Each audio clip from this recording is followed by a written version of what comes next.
এই জন্য আপনি আমি মুসলমান, পৃথিবীর ভিতরে যত নিয়ামত আল্লাহ তাআলা দান করেছেন তার মধ্যে সবচেয়ে বড় নিয়ামত আপনি আমি মুসলিম। এর চাইতে বড় নিয়ামত পৃথিবীর বুকে আর নেই। আল্লাহ তাআলা মুসলমানের সুখ শান্তির জন্য পৃথিবীর সব কিছু সৃষ্টি করেছেন, আর মানুষকে আল্লাহ তাআলা সৃষ্টি করেছেন আল্লাহর গোলামি করার জন্য। কথা বলেন ঠিক কি না? এই জন্য মুসলিম হতে পেরে আমরা গর্বিত, মুসলিম হতে পেরে আমরা গর্বিত। যারা মুসলিম হতে পারে নাই তাদের কপাল পুড়ে গেছে, তারা দুর্ভাগ্যবান, তারা জাহান্নামী, চিরস্থায়ী জাহান্নামী। আল্লাহ নবী বলেছেন যার দিলের ভিতরে সরিষা অনুপরিমাণ, সরিষাও বলে না, অনুপরিমাণ ঈমান যদি থাকে আর সেই ঈমান নিয়ে যদি যেতে পারে, আল্লাহ তাআলা তাকে 10 দুনিয়ার সমান জান্নাত দান করবেন। সুবহানাল্লাহ। চিন্তা করা যায়? এই জন্য শিল্পী ছন্দে ছন্দে বলে, ওই খুঁটিহীন নীল আকাশ ভুবন মাঝে তুমি কুদরতি ইশারায় রেখেছো এই শ্যামল পৃথিবীর চিত্রখানি, তুমি নিপুণ তোমার হাতে এঁকেছো। ওগো আল্লাহ শুকর তোমার, আমার যে মুসলিম করেছো। ওগো আল্লাহ শুকর তোমার, আমার যে মুসলিম করেছো। বলেন সুবহানাল্লাহ। শিল্পী তার ছন্দে ছন্দে বললেন, এই আকাশ আল্লাহ তাআলা খুঁটি দিয়ে বানাইছে। বলেন, এই যে প্যান্ডেলটা আপনারা তৈরি করছেন কতগুলি খুঁটি লাগছে না? কিন্তু এই বিশাল আকাশ আল্লাহ তাআলা খুঁটি ছাড়া বানাইছেন। বিগয়রে আনাস সূরা রাদের মধ্যে 3 নম্বর আয়াতের মধ্যে আসছে আল্লাহ তাআলা খুঁটিহীন এই পৃথিবী সৃষ্টি করেছে।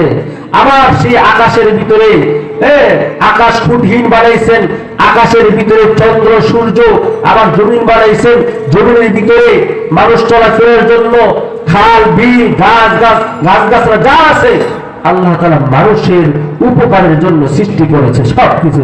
বলেন সুবহানাল্লাহ।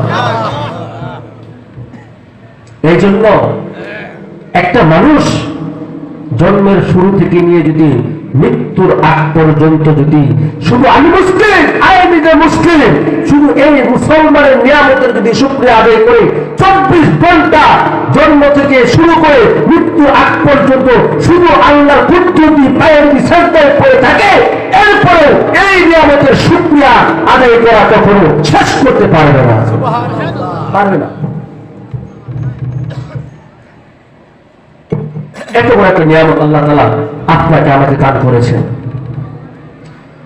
এই জন্য আমি যে আপনাদের সম্মুখে যে আয়াতে কারিমা বনী ইসরাইলের 23 নম্বর আয়াতের একটু অংশ তেলাওয়াত করেছি, আর ইবনে মাজাহ শরীফের 3662 নম্বর হাদিসের একটা অংশ তেলাওয়াত করেছি। আল্লাহ তাআলা যদি তৌফিক দান করেন এই ব্যাপারে আমি কিছু কথা বলবো। বনী ইসরাইল আয়াতের ভিতরে আল্লাহ তাআলা যে কথাটা বলেছেন, ওয়া বিল ওয়ালিদাইনি ইহসানা, আল্লাহ তাআলা বলেন, ও বান্দা আমি তোমাকে সৃষ্টি করেছি, আমি তোমার রব। আমাদের রব কে? আল্লাহ। চিল্লায়ে বলেন কে? আল্লাহ। আমাদের খালেক কে? আল্লাহ। মালিক কে? আল্লাহ। আল্লাহ সৃষ্টিকর্তা। আল্লাহ বলেন আমি তোমার সৃষ্টিকর্তা, আমার পরে তোমার মা বাবার স্থান। বলেন সুবহানাল্লাহ। কুরআন ও হাদিসের ভিতরে মা বাবার সম্মানের কথা এত পরিমাণ বলা হয়েছে আপনি কল্পনাই করতে পারবেন। কেন? আল্লাহ তাআলা মানুষ সৃষ্টির তিনটা সিস্টেম আল্লাহ তাআলার কাছে ছিল, এবং তিনটা সিস্টেমেই, তিনটা তরিকা, তিনটা পদ্ধতিতেই আল্লাহ তাআলা মানুষ সৃষ্টি করেছেন পৃথিবীর মধ্যে। মা বাবা ছাড়া আল্লাহ তাআলা মানুষ সৃষ্টি করেছেন, করেন নাই? আমাদের পিতা আদম আলাইহিস সালাতু ওয়াস সালাম মা বাবা আছে? নেই। আল্লাহ তাআলা মাতা পিতা ছাড়াই কি করেছেন?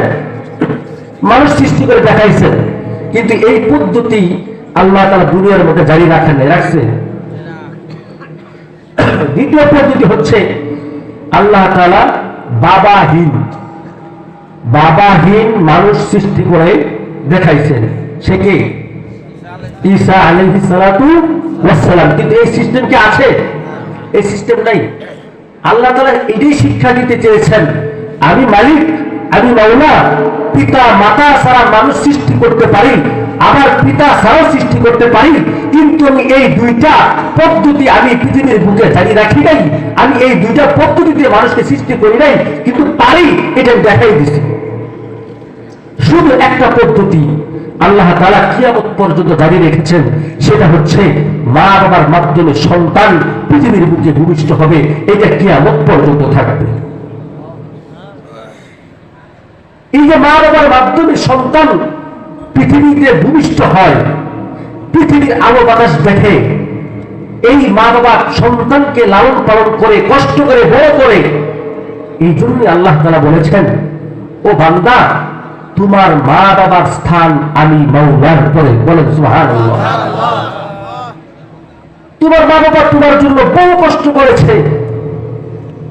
যারা বাবা তারা জানেন সন্তান লালন পালন করতে কত কষ্ট।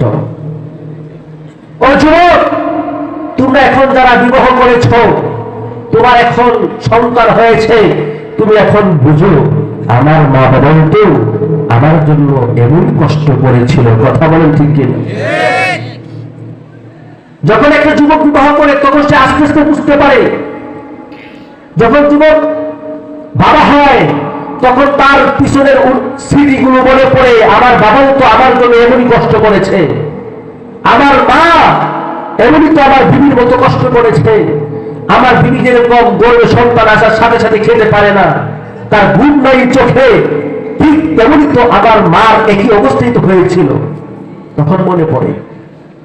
এই জন্য আজকে শুধু মা এবং বাবার সম্পর্কে কয়টা কথা বলবো, এরপর আমি বিদায় নেব ইনশাআল্লাহ।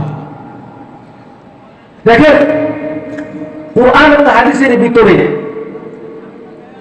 মা বাবার দুজনের সম্মান মর্যাদা আল্লাহ তাআলা দিয়েছেন, কিন্তু মার সম্মান একটু বেশি। এই জন্য মার আলোচনা বেশি হয়, বাবার আলোচনা একটু কম হয়। কিন্তু বাবার অধিকার, বাবার সম্মান মার থেকে কোনো দিক দিয়ে কম নয়, কোনো দিক দিয়ে কম না। তার মধ্যে সবচেয়ে বড় নিয়ামত আপনি আমি মুসলিম। এর চাইতে বড় নিয়ামত পৃথিবীর বুকে আর নেই। আল্লাহ তাআলা মুসলমানের সুখ শান্তির জন্য পৃথিবীর সব কিছু সৃষ্টি করেছেন, আর মানুষকে আল্লাহ তাআলা সৃষ্টি করেছেন আল্লাহর গোলামি করার জন্য। কথা বলেন ঠিক কি? এই জন্য মুসলিম হতে পেরে আমরা গর্বিত, মুসলিম হতে পেরে আমরা গর্বিত। যারা মুসলিম হতে পারে নাই তাদের কপাল পুড়ে গেছে, তারা দুর্ভাগ্যবান, তারা জাহান্নামী, চিরস্থায়ী জাহান্নামী। আল্লাহ নবী বলেছেন, যার দিলের ভিতরে সরিষা অনুপরিমাণ, সরিষাও বলে না, অনুপরিমাণ ঈমান যদি থাকে, আর সেই ঈমান নিয়ে যদি যেতে পারে, আল্লাহ তাআলা তাকে 10 দুনিয়ার সমান জান্নাত দান করবেন। সুবহানাল্লাহ। চিন্তা করা যায়? তাই জন্য শিল্পী ছন্দে ছন্দে বলে ওই খুঁটিহীন নীল আকাশ ভুবন মাঝে তুমি কুদরতি ইশারায় রেখেছ এই শ্যামল পৃথিবীর চিত্রখানি তুমি নিপুণ তোমার হাতে এঁকেছ ওগো আল্লাহ শুকর তোমার আমার যে মুসলিম করেছ ওগো আল্লাহ শুকর তোমার আমার যে মুসলিম করেছ। বলেন সুবহানাল্লাহ। শিল্পী তার ছন্দ ছন্দ বললেন এই আকাশ আল্লাহ তাআলা খুঁটি দিয়ে বানাইছে। বলেন এই যে প্যান্ডেলটা আপনারা তৈরি করছেন কতগুলি খুঁটি লাগছে না, কিন্তু এই বিশাল আকাশ আল্লাহ তাআলা খুঁটি ছাড়া বানাইছেন। বিগয়রে আনাস সূরা রাদের মধ্যে 3 নম্বর আয়াতের মধ্যে আসছে আল্লাহ তাআলা খুঁটিহীন এই পৃথিবী সৃষ্টি করেছে। আবার সেই আকাশের ভিতরে আকাশ খুঁটিহীন বানাইছেন, আকাশের ভিতরে চন্দ্র সূর্য, আবার জমিন বানাইছেন, জমিনের ভিতরে মানুষ চলাচলের জন্য খাল বিল গাছ গাছরা যা আছে আল্লাহ তাআলা মানুষের উপকারের জন্য সৃষ্টি করেছে সবকিছু। বলেন সুবহানাল্লাহ। এই জন্য একটা মানুষ জন্মের শুরু থেকে নিয়ে যদি মৃত্যুর আগ পর্যন্ত যদি শুধু আমি মুসলিম মুসলিম শুধু এই মুসলমানের নিয়ামতের যদি শুকরিয়া আদায় করে 24 ঘন্টা জন্ম থেকে শুরু করে মৃত্যুর আগ পর্যন্ত শুধু আল্লাহর কুদরতি পায়ের সাজদায় পড়ে থাকে, এরপরে এই নিয়ামতের শুকরিয়া আদায় করা কখনো শেষ করতে পারবে না, পারবে না। এত বড় একটা নিয়ামত আল্লাহ তাআলা আপনাকে আমাকে দান করেছেন। এই জন্য আমি যে আপনাদের সম্মুখে যে আয়াতে কারিমা বনী ইসরাইলের 23 নম্বর আয়াতের একটু অংশ আমি তেলাওয়াত করেছি, আর ইবনে মাজাহ শরীফের 3662 নম্বর হাদিসের একটা অংশ তেলাওয়াত করেছি। আল্লাহ তাআলা যদি তৌফিক দান করেন এই ব্যাপারে আমি কিছু কথা বলবো। বনী ইসরাইল আয়াতের ভিতরে আল্লাহ তাআলা যে কথাটা বলেছেন ওয়া বিল ওয়ালিদাইনি ইহসানা, আল্লাহ তাআলা বলেন ও বান্দা আমি তোমাকে সৃষ্টি করেছি, আমি তোমার রব। আমাদের রব কে? চিল্লায়ে বলেন কে? আল্লাহ। আমাদের খালেক কে? আল্লাহ। মালিক কে? আল্লাহ। আল্লাহ সৃষ্টিকর্তা। আল্লাহ বলেন আমি তোমার সৃষ্টিকর্তা, আমার পরেই তোমার মা বাবার স্থান। বলেন সুবহানাল্লাহ। কুরআন ও হাদিসের ভিতরে মা বাবার সম্মানের কথা এত পরিমাণ বলা হয়েছে আপনি কল্পনাই করতে পারবেন। কেন?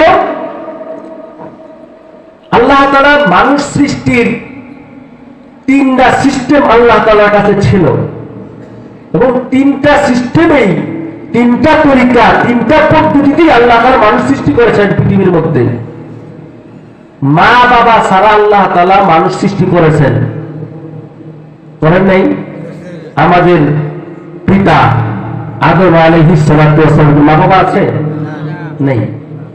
আল্লাহ তাআলা মাতা পিতা ছাড়া কি করেছেন? মানুষ সৃষ্টি করে দেখাইছেন।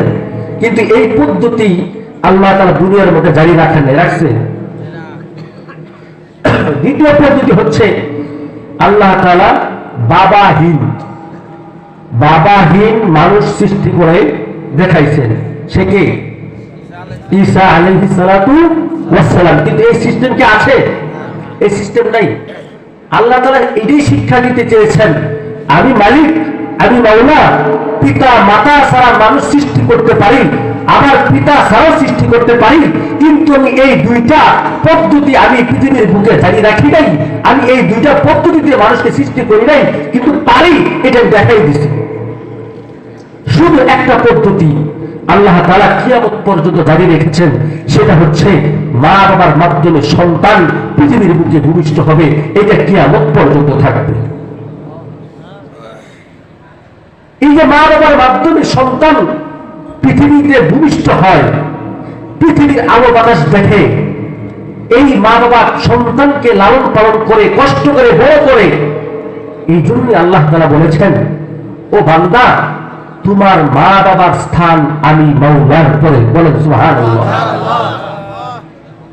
তোমার মা বাবা তোমার জন্য বহু কষ্ট করেছে। যারা বাবা তারা জানেন সন্তান লালন পালন করতে কত কষ্ট। ও যুবক, তোমরা এখন যারা বিবাহ করেছ, তোমার এখন সন্তান হয়েছে, তুমি এখন বুঝো আমার মা বাবা তো আমার জন্য এমন কষ্ট করেছিল। কথা বলেন ঠিক কিনা? যখন একটা যুবক বিবাহ করে তখন সে আস্তে আস্তে বুঝতে পারে, যখন যুবক বাবা হয় তখন তার পিছনের স্মৃতিগুলো মনে পড়ে, আমার বাবাও তো আমার জন্য এমনই কষ্ট করেছে, আমার মা